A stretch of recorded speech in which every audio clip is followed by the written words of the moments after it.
Presidenti i Shteteve të Bashkuara Donald Trump nuk po e ul presionin mbi Groenlandën dhe qeverinë e saj. Disa orë pas vizitës së zëvendës presidentit të tij Vance, Trump tha në një intervistë se nuk përjashton përdorimin e forcës ushtarake për të marrë ishullin.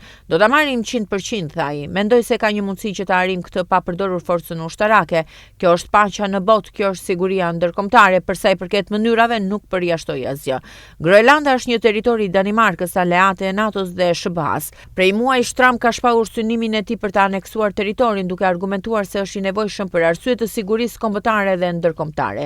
Qëndrimi i përsëritur mbi kontrollin e Groenlandës, të cilin presidenti i Rusisë Vladimir Putin e ka cilësuar si një çështje serioze, ka arritur tensionet me qeverinë daneze. Kryeministria Mette Frederiksen do të vizitojë ishullin nga e mërkura deri të premten për të forcuar unitetin me territorin arktik në një moment kur Groenlanda sapo ka formuar një qeveri të re koalicioni. Vizita u njoftua një ditë pas fjalimit kritik të Vance drejtuar Danimarkës për pavendosmërinë e saj në administrimin e territorit autonom danez. Të shtunën, ministri i jashtëm danez Lars Rasmussen kritikoi administratën Trump për tonin me cilin ka folur për Danimarkën dhe Groenlandën, duke deklaruar se vendi i tij tashmë po investon më shumë në sigurinë e Arktikut dhe mbetet i hapur për bashkëpunimin më të madh me SBA-n.